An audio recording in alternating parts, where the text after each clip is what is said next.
Hello everyone, welcome to my channel. तो आज हम लेकर के आए हैं ऑल कॉम्पिटिटिव एग्जाम के लिए बहुत बहुत महत्वपूर्ण क्वेश्चन लेकर के आए हैं। तो आइए देखते हैं आज का इस वीडियो में। हमारा पहला क्वेश्चन है, हैदराबाद नगर की स्थापना किसने की थी? तो हैदराबाद नगर की स्थापना मोहम्मद कुली कुतुब शाह के द्वारा किया गया था। हैदराबाद नगर की स्थापना 1591 ईस्वी में हैदराबाद भारत के राज्य तेलंगाना तथा आंध्र प्रदेश की संयुक्त राजधानी है हैदराबाद।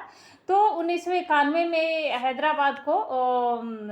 हैदराबाद नगर की स्थापना की थी मोहम्मद कुली कुतुब शाह ने। तो हैदराबाद भारत के राज्य तेलंगाना और आंध्र प्रदेश दोनों का कैपिटल है, तेलंगाना का भी और आंध्र प्रदेश, जो दक्कन के पठार पर मूसी नदी के किनारे स्थित है। हैदराबाद शहर को कुतुबशाही परंपरा के 5वें शासक थे मोहम्मद कुतुब शाह, तो इसी के द्वारा हैदराबाद शहर को बसाया गया था। हैदराबाद के निजाम का शहर तथा मोतियों का शहर भी कहा जाता है हैदराबाद को। नेक्स्ट क्वेश्चन है, हेमू और अकबर के बीच पानीपत की दूसरी लड़ाई कब हुई थी? तो हेमू और अकबर के बीच पानीपत की दूसरी लड़ाई से पहले जानते हैं पानीपत की पहली लड़ाई। तो पानीपत की पहली लड़ाई 21 अप्रैल 1526 को हुआ था। 21 अप्रैल 1526 को पानीपत की पहली लड़ाई और किसके बीच हुआ था? तो बाबर और इब्राहिम लोदी के बीच हुआ था। मुगल साम्राज्य के संस्थापक बाबर और इब्राहिम लोदी, लोदी वंश के अंतिम शासक इब्राहिम लोदी। तो बाबर इब्राहिम लोदी के बीच 21 अप्रैल 1526 ईस्वी में पानीपत की पहली लड़ाई हुई थी और पानीपत की दूसरी लड़ाई हुई थी 5 नवंबर 1556 में। 5 नवंबर 1556 में हेमू और अकबर के बीच पानीपत के दूसरी लड़ाई। पानीपत की तीसरी लड़ाई 1761 ईस्वी में हुई थी, मराठा और अफगान शासक के बीच, अहमद शाह अब्दाली के साथ हुआ था ये। तो पहली लड़ाई हुई थी पानीपत की 21 अप्रैल 1526, दूसरी लड़ाई 5 नवंबर 1556 और तीसरी लड़ाई 1761 ईस्वी में। पानीपत की 3 लड़ाई हुई थी, पहली दूसरी तीसरी, एक 1526 में, 1556 में और 1761 में। नेक्स्ट क्वेश्चन है, हुमायूं द्वारा लड़े गए 4 युद्धों का क्रम क्या है? देवरा का युद्ध 1531 ईस्वी, चौसा का युद्ध सब हुमायूं के द्वारा लड़ा गया था 1539 ईस्वी में, बिलग्राम का युद्ध 1540 में और सरहिंद का युद्ध 1555 ईस्वी में। तो देवरा का युद्ध उत्तर प्रदेश, अभी देवरा उत्तर प्रदेश में है। तो देवरा का युद्ध अफगान और मुगल शासक सेना का नेतृत्व मोहम्मद लोदी और हुमायूं के साथ हुआ था। ये देवरा वाला युद्ध 1532 31 में, तो कहीं कहीं 32 में मिल सकता है आपको, तो 1532 में हुआ था, 31 में हुआ था। 1531 में हुमायूं और इसका मोहम्मद लोदी के बीच में हुआ था देवरा का युद्ध। इसके बाद चौसा का युद्ध हुआ था हुमायूं शेरशाह के बीच में, शेरशाह और हुमायूं के बीच में। और 29 जून 1539 में बक्सर में युद्ध हुआ था। शेरशाह शुरू की विजय हुई थी इस युद्ध में, चौसा के युद्ध में, और हुमायूं अपनी जान बचा करके हुमायूं रणभूमि से भाग गया था। उसके बाद वीरग्राम का युद्ध 1540 में हुआ था और सरहिंद का युद्ध 1555 में। तो सरहिंद का युद्ध पंजाब राज्य के फतेहगढ़ जिले में स्थित है सरहिंद नगर, और वहीं पे हुआ था। तो सरहिंद में श्री गुरु गोविंद सिंह जी का, जो श्री गुरु गोविंद सिंह के 2 बेटे को इसमें सरहिंद में दीवार में चुनवा दिया गया था मुगल शासकों के द्वारा। नेक्स्ट क्वेश्चन है, हीरा उत्पादन करने में मध्य प्रदेश का देश में कौन सा स्थान है? हीरा उत्पादन करने में मध्य प्रदेश का प्रथम स्थान है, देश में हीरा उत्पादन में प्रथम स्थान, पहले स्थान पे आता है। नेक्स्ट क्वेश्चन है, हिंदुस्तान सोशलिस्ट रिपब्लिकन एसोसिएशन की स्थापना कब हुई थी? तो 1927 ईस्वी में Hindustan socialist Republican association HRA की स्थापना हुई थी। भारत की स्वतंत्रता के पहले उत्तर भारत की एक प्रमुख क्रांतिकारी पार्टी थी, जिसका गठन हिंदुस्तान को अंग्रेजों के शासन से मुक्त करने के उद्देश्य से बनाया गया था। अंग्रेजों की जो शासन व्यवस्था थी भारत में, उसको उखाड़ कर फेंकने के लिए इस संगठन को बनाया गया था, हिंदुस्तान सोशलिस्ट रिपब्लिकन एसोसिएशन को। तो उत्तर प्रदेश तथा बंगाल के कुछ क्रांतिकारियों द्वारा ये 1924 ईस्वी में कानपुर में किया गया था। तो इस तरह का अंग्रेजों का शासन से मुक्त कराने के लिए इसमें क्रांतिकारियों के द्वारा इसमें कराया गया था। तो 1927 ईस्वी में रिपब्लिकन एसोसिएशन की स्थापना की गई थी। नेक्स्ट क्वेश्चन है, हिंदुस्तान शिपयार्ड कहाँ है? तो विशाखापट्टनम में, आंध्र प्रदेश में हिंदुस्तान शिपयार्ड है। Hindustan shipyard limited HSL Bharat का एक पोत शिपयार्ड है जो विशाखापट्टनम में स्थित है। इसकी आधारशिला 21 जून 1941 में डॉक्टर राजेंद्र प्रसाद के द्वारा रखी गई थी। उस समय डॉक्टर राजेंद्र प्रसाद कांग्रेस के कार्यवाहक अध्यक्ष थे, तो डॉक्टर राजेंद्र प्रसाद के द्वारा ही इसकी आधारशिला रखी गई थी हिंदुस्तान शिपयार्ड का, विशाखापट्टनम, आंध्र प्रदेश में। नेक्स्ट क्वेश्चन है, हल्दी घाटी की लड़ाई किनके बीच लड़ी गई थी? तो अकबर और राणा प्रताप के बीच में हल्दी घाटी की लड़ाई लड़ी गई थी, अकबर और राणा प्रताप के बीच में, जिसमें महाराणा प्रताप की इसमें हार हो गई थी। नेक्स्ट क्वेश्चन है, हर्षवर्धन के समय नालंदा विश्वविद्यालय का कुलपति कौन था? तो शीलभद्र था। हर्षवर्धन के समय में नालंदा विश्वविद्यालय का कुलपति शीलभद्र। नेक्स्ट क्वेश्चन, हरिसेन किसका राजदरबारी कवि था? तो हरिसेन समुद्रगुप्त का राजदरबारी कवि था। गुप्त वंश का शासक था समुद्रगुप्त, तो इसी का राजदरबारी था हरिसेन। नेक्स्ट क्वेश्चन, हरि क्रांति कब हुई थी? तो 1967-68 ईस्वी में हरि क्रांति की शुरुआत हुई थी। तो हरित क्रांति की शुरुआत हिंदुस्तान में 66-67 में हुई थी, और इसे प्रारंभ करने का श्रेय जाता है प्रोफेसर नॉर्मन बोरलॉग को। बोरलॉग का ही श्रेय जाता है, हरित क्रांति की शुरुआत करने का श्रेय जाता है। लेकिन भारत में हरित क्रांति की शुरुआत MS स्वामीनाथन के द्वारा किया गया था। MS स्वामीनाथन को भारत का हरित क्रांति का जनक माना जाता है। तो भारत में MS स्वामीनाथन को इसका जनक माना जाता है हरित क्रांति का। कृषि क्षेत्र में यह तकनीकी एकाएक आई और तेजी से इसका विकास हुआ, और थोड़े ही समय में इसे इतने आश्चर्यजनक परिणाम निकले कि देश के जो योजनाकार थे, कृषि विशेषज्ञ थे तथा राजनीतिज्ञ जो थे, तो इन्होंने इस अप्रत्याशित प्रगति को ही हरित क्रांति की संज्ञा प्रदान की थी।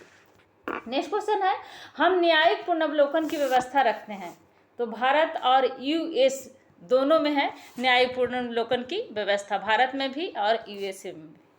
नेक्स्ट क्वेश्चन है, हड़प्पा काल की मुद्राओं के निर्माण में मुख्य रूप से किसका प्रयोग किया गया था? तो टेराकोटा का हड़प्पा काल की जो मुद्रा थी उसको निर्माण में टेराकोटा का प्रयोग किया गया था, टेराकोटा।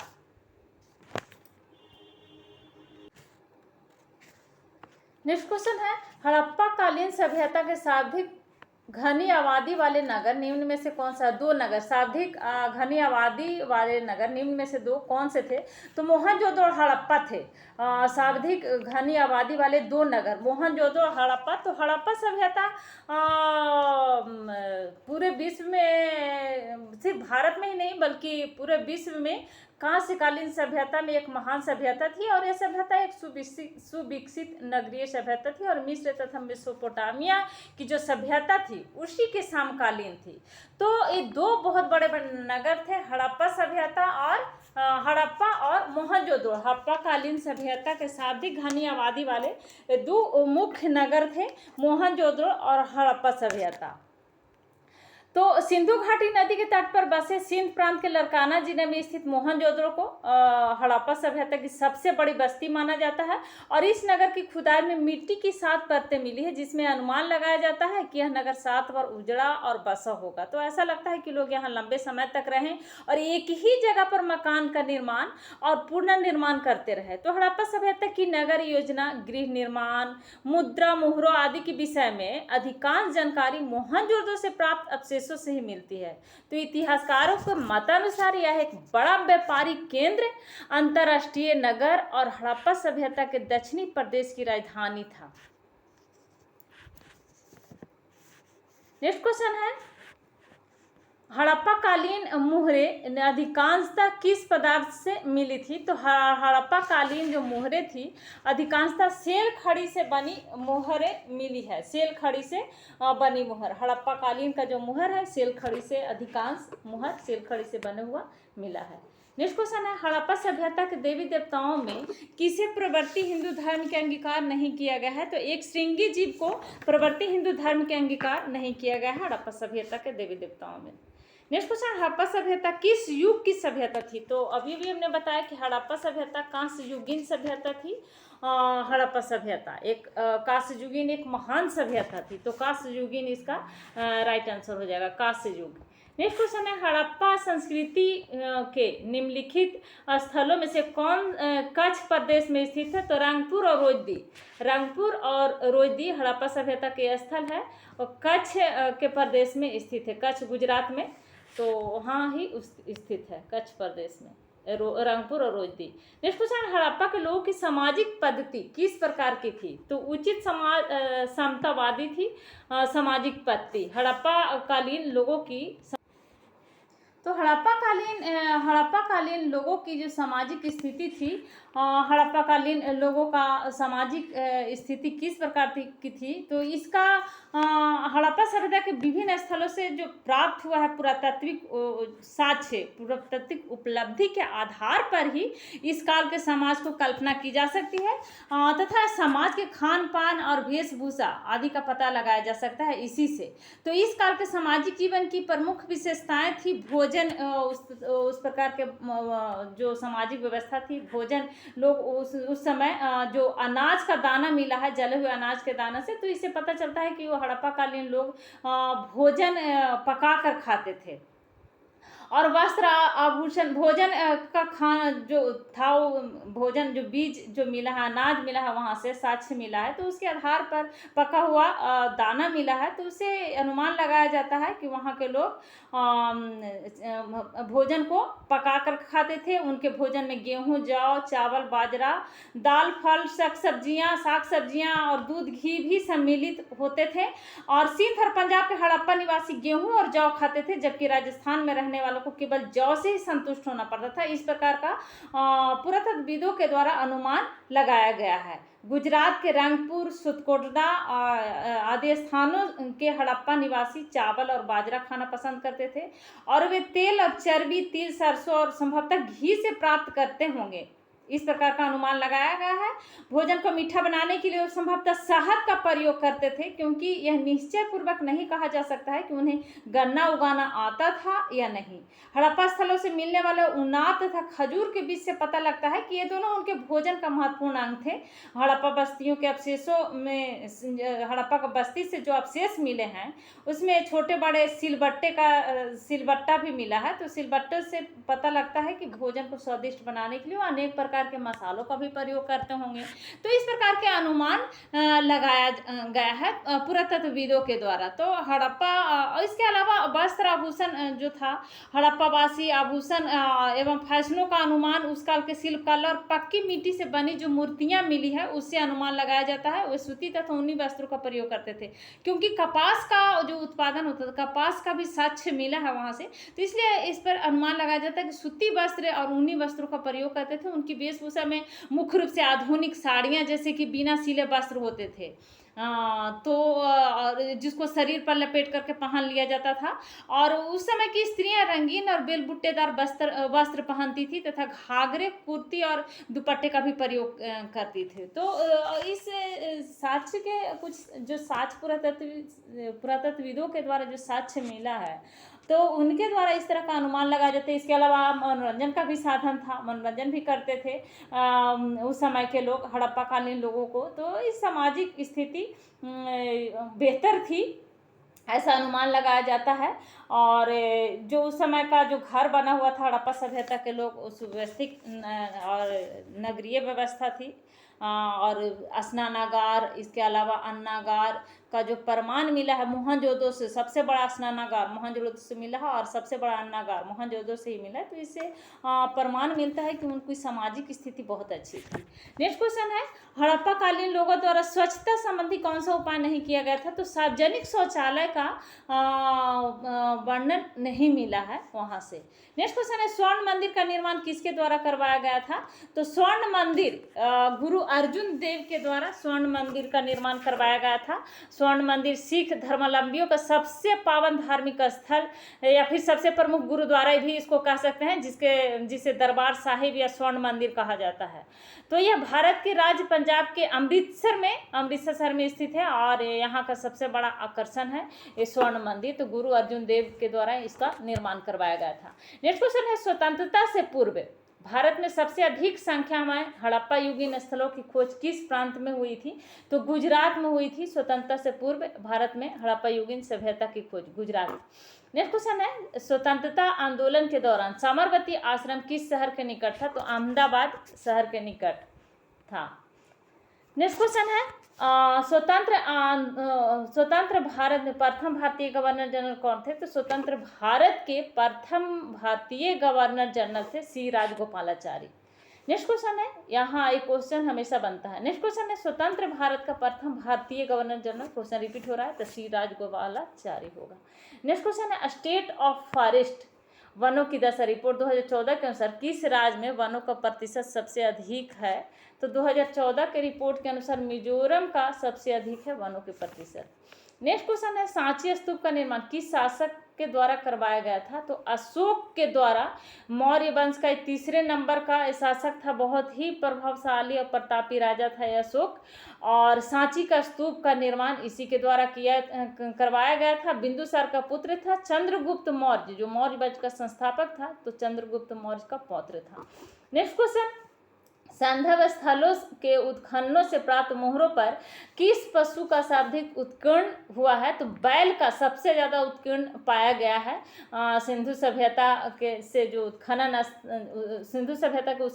स्थल से जो मुहर मिला है उस पे बैल का सर्वाधिक उत्कीर्ण उसका चित्र मिला है। नेक्स्ट क्वेश्चन है, सेन वंश के अंतिम शासक का क्या नाम था? तो लक्ष्मण सेन था सेन वंश का अंतिम शासक। सेन वंश 12वीं शताब्दी के मध्य में बंगाल में अपना प्रभुत्व स्थापित कर लिया था। 160 वर्ष तक बंगाल पर शासन किया था सेन वंश। कवि जयदेव जो गीत गोविंद के रचयिता थे, लक्ष्मण सेन के पंच रत्नों में से एक थे। नेक्स्ट क्वेश्चन, सूर साम्राज्य का संस्थापक कौन था? तो शेरशाह सूरी था सूर साम्राज्य का संस्थापक। इसका मकबरा अभी बिहार में सासाराम में है। शेरशाह सूरी, शेर खां की उपाधि इसको मिली थी। और शेरशाह सूरी ने हुमायूं को हराया था चौसा के युद्ध में। नेक्स्ट क्वेश्चन है, सूत्र काल में ब्राह्मणों को निम्नलिखित में से विवाह करने की अनुमति थी? तो ब्राह्मण, क्षत्रिय, वैश्य, शूद्र कन्याओं से सूत्र काल में ब्राह्मणों की विवाह करने की अनुमति थी। तो सूत्र काल किसको बोलते हैं? तो 1700 ईसा पूर्व से 300 ईसा पूर्व की जो अवधि थी उसको सूत्र काल कहा जाता है। नेक्स्ट क्वेश्चन है, सूरा पेय का संबंध निम्नलिखित में से किस वैदिक यज्ञ से था? तो राजसूय यज्ञ से सूरा पेय का संबंध था, राजसूय यज्ञ। नेक्स्ट क्वेश्चन है, सुदर्शन झील का निर्माण किसके शासन काल में करवाया गया था? तो चंद्रगुप्त मौर्य के शासन काल में सुदर्शन झील का निर्माण करवाया गया था। बहुत बहुत महत्वपूर्ण क्वेश्चन, हमेशा एक क्वेश्चन को कॉम्पिटिटिव एग्जाम में पूछा गया है। तो सुदर्शन झील का निर्माण चंद्रगुप्त मौर्य वंश का संस्थापक था चंद्रगुप्त मौर्य, और इसके शासन काल में प्रधानमंत्री थे कौटिल्य चाणक्य, जिनका विष्णुगुप्त मेन नाम था।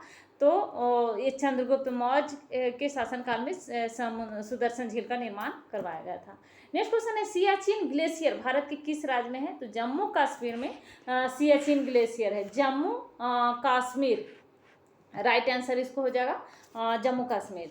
नेक्स्ट क्वेश्चन है, सिंधु सभ्यता के सभी स्थलों की सर्वसामान्य विशेषता क्या थी? तो पकाई गई ईंट की मिट्टी के बर्तनों का उपयोग, विस्तृत जल निकास प्रणाली, और दलदल और जंगली जानवरों को पाया जाना यहाँ की सर्वसामान्य विशेषता थी सिंधु सभ्यता की। नेक्स्ट क्वेश्चन है, सिद्धार्थ को सम्यक संबोधि प्राप्त हुआ। कहाँ? तो सिद्धार्थ किसका नाम है? गौतम बुद्ध को सिद्धार्थ के नाम से जाना जाता है। तो सिद्धार्थ का सम्यक संबोधि प्राप्त कहाँ हुआ था? बोध गया में ज्ञान की प्राप्ति हुई थी। बोध गया, बोधि वृक्ष, पीपल वृक्ष के नीचे। नेक्स्ट क्वेश्चन है, सिक्किम भारत का 22वां राज्य कब बना? तो 36वां संशोधन द्वारा संविधान के 36वें संशोधन द्वारा सिक्किम भारत का 22वां राज्य बना। 16 मई 1975 में सिक्किम औपचारिक रूप से भारतीय गणराज्य का 22वां राज्य बना और सिक्किम में राजशाही का अंत हुआ। नेक्स्ट क्वेश्चन है, सिंधु सभ्यता में निम्नलिखित में से किस कृषि उत्पादन का प्रमाण नहीं मिलता है? तो गन्ना का प्रमाण सिंधु सभ्यता से नहीं मिला है। तो उस समय अनुमान इस तरह का लगाया जाता है कि उस समय लोग मीठे का प्रयोग के लिए शहद का प्रयोग करते होंगे, मीठा बनाने के लिए शहद का प्रयोग करते होंगे। नेक्स्ट क्वेश्चन है, सिंधु सभ्यता के निवासी किस धातु से परिचित नहीं थे? तो लोहा से परिचित नहीं थे। उस समय तक लोहा की खोज नहीं हुई थी। उस समय के लोग लोहे से परिचित नहीं थे, क्योंकि कहीं से भी लोहा का साक्ष्य नहीं मिला है। लोहा की खोज तो 16वीं सदी में हुआ है। नेक्स्ट क्वेश्चन है, सिंधुवासी किसकी उपासना करते थे? तो मातृदेवी और शिवलिंग की उपासना करते थे सिंधुवासी। नेक्स्ट क्वेश्चन है, सिंधु घाटी सभ्यता को आजकल किस नाम से पुकारा जाता है? तो हड़प्पा संस्कृति के नाम से सिंधु घाटी सभ्यता को जाना जाता है या फिर पुकारा जाता है। नेक्स्ट क्वेश्चन है, सिंधु घाटी के व्यापारिक केंद्रों और मेसोपोटामिया के बीच प्रमुख व्यापारिक बंदरगाह कौन सा था? तो बहरीन था। ये बहरीन मनाया का राजधानी है और बहरीन का द्वीप अरब की खाड़ी में पश्चिमी तट के पास स्थित है और यह सबसे विकसित एशियाई अर्थव्यवस्था में गिना जाता है बहरीन को। तो ये सिंधु घाटी के व्यापारिक केंद्रों और मेसोपोटामिया के बीच प्रमुख व्यापारिक बंदरगाह था बहरीन। नेक्स्ट क्वेश्चन है, सार्वजनिक लोक लेखा समिति में राज्यसभा के कितने सदस्य होते हैं? तो सार्वजनिक लोक लेखा समिति में राज्यसभा के सदस्यों की संख्या पूछ रहा है। तो सदस्यों की संख्या 7। तो सार्वजनिक लोक लेखा समिति में राज्यसभा से पूछ रहा है कि राज्यसभा से कितने सदस्य होते हैं। तो इसमें टोटल 22 सदस्य होते हैं लोक लेखा समिति में। तो 7 राज्यसभा से और 15 लोकसभा से, तो राज्यसभा से 7 हो जाएगा। तो लोक लेखा समिति पब्लिक अकाउंट कमेटी जिसको बोलते हैं, भारतीय संसद के कुछ चुनी हुई सदस्यों वाली समिति है ये, और जो भारत सरकार की खर्चों की ऑडिटिंग करता है, लेखा परीक्षा करती है। लोक लेखा समिति को प्राक्कलन समिति का जुड़ो वाहन भी कहते हैं इसको। और इस समिति में 22 सदस्य होते हैं, 15 लोकसभा से और 7 राज्यसभा से। लोक लेखा समिति को 1921 में भारत सरकार अधिनियम 1919 के माध्यम से गठित किया गया था। इसे मॉन्टफोर्ड सुधार योजना के नाम से भी इसको जाना जाता है। 1919 ईस्वी में इसको लाया गया था। तो लोक लेखा समिति में राज्यों के कितने, राज्यसभा से कितने सदस्य होते हैं? 7, और लोकसभा से 15 सदस्य, टोटल 22 सदस्य होते हैं लोक लेखा समिति में। नेक्स्ट क्वेश्चन है, सामूगढ़ का युद्ध कब हुआ था? तो 1658 ईस्वी में सामूगढ़ का युद्ध हुआ था। 1658 में सामूगढ़ का युद्ध कब हुआ था? 1658। सामूगढ़ का युद्ध 29 में 1658 में मुगल बादशाह शाहजहां के पुत्रों के बीच हुआ था। दारा शिकोह और औरंगजेब तथा मुराद बख्श एक तरफ था, दारा शिकोह एक तरफ से। तो ये दोनों इसका मुगल बादशाह शाहजहां के पुत्र थे। इन दोनों के बीच में, दोनों भाइयों के बीच में लड़ाई हुआ था। संयुक्त सेना के साथ लड़ा गया था। दारा शिकोह, औरंगजेब तथा मुराद बख्श के संयुक्त सेना के साथ ये युद्ध लड़ा गया था, जिसमें दारा शिकोह की हार हो गई थी 29 में 1658 ईस्वी में। क्योंकि दारा शिकोह को हाथी पर उसकी सेना दारा शिकोह को हाथी पर नहीं देखा और इसमें उसकी सेना कंफ्यूज कर गई थी, जिसके चलते दारा शिकोह की हार हो गई थी। नेक्स्ट क्वेश्चन है, इसके अलावा औरंगजेब धोखा भी दिया था उसको। नेक्स्ट क्वेश्चन है, साधारण विधेयक से संबंधित गतिरोध को दूर करने के लिए संसद के दोनों सदनों की संयुक्त बैठक कौन बुलाता है? तो दोनों सदनों की संयुक्त बैठक राष्ट्रपति बुलाते हैं। राष्ट्रपति का अधिकार है दोनों सदनों का संयुक्त बैठक बुलाने का, लेकिन इसकी अध्यक्षता लोकसभा अध्यक्ष करते हैं। नेक्स्ट क्वेश्चन है, साइमन कमीशन वापस जाओ का नारा किसने दिया था? तो लाला लाजपत राय के द्वारा साइमन कमीशन वापस जाओ, गो बैक का नारा दिया गया था, और इसी के लाठीचार्ज में लाला लाजपत राय की मृत्यु हो गई थी। साइमन कमीशन 1928 ईस्वी में भारत आया था, और इसको वापस जाओ का नारा से स्वागत इसका हुआ था। तो यही था साइमन कमीशन। नेक्स्ट क्वेश्चन है, सांडर्स की हत्या किसने की थी? तो भगत सिंह सांडर्स की हत्या कर दी थी, भगत सिंह। नेक्स्ट क्वेश्चन है, सहायक संधि और सांडर्स की हत्या इसलिए की गई थी क्योंकि जालियांवाला बाग हत्याकांड में सांडर्स आदेश दे दिया था अंधाधुंध पुलिस को गोली चलाने का, और गेट बंद करके जालियांवाला बाग में जो सभा चल रही थी, निहत्थे लोगों पर अंधाधुंध गोलियां चलाने का ऑर्डर दे दिया था सांडर्स, इसीलिए भगत सिंह ने इसको हत्या कर दी थी। नेक्स्ट क्वेश्चन है, सहायक संधि का जन्मदाता कौन था? तो बेलेल्जी था सहायक संधि का जन्मदाता। सहायक संधि का प्रयोग लॉर्ड बेलेल्जी ने अंग्रेजी जो ब्रिटिश राज था, तो ब्रिटिश राज के विस्तार के लिए किया था सहायक संधि का प्रयोग अंग्रेज, और यह संधि ब्रिटिश ईस्ट इंडिया कंपनी और भारतीय रियासतों के बीच हुई थी। यही था बेलेल्जी के द्वारा लाया गया सहायक संधि। तो सहायक संधि का जन्मदाता बेलेल्जी को कहा गया है। नेक्स्ट क्वेश्चन है, सल्तनत कालीन सैन्य अभियानों के अंतर्गत प्रयुक्त खरगा कुतरसा से क्या आशय था? तो चलता फिरता डेरा था एक खरगा कुतरसा, सल्तनत कालीन सैन्य अभियान के अंतर्गत था। नेक्स्ट क्वेश्चन है, सल्तनत काल की न्याय प्रणाली में कसस से क्या तात्पर्य था? तो प्राण के बदले प्राण लेने का सिद्धांत था कसस। सल्तनत काल की न्याय प्रणाली के समय में थी ये कसस, और प्राण के बदले प्राण लेने का सिद्धांत। नेक्स्ट क्वेश्चन, सर्वोच्च न्यायालय के मुख्य न्यायाधीश के पद पर सर्वाधिक लंबी अवधि तक कौन पदस्थ रहा है? तो वाई पी चंद्रचूड़ सबसे लंबे समय तक रहे हैं। तो ये थे आज के हमारे बहुत बहुत महत्वपूर्ण क्वेश्चन। तो अगर अभी तक आपने इस चैनल को सब्सक्राइब नहीं किया है तो प्लीज़ इस चैनल को सब्सक्राइब करें, साथ में लाइक एंड शेयर भी ज़रूर करें। Thank you.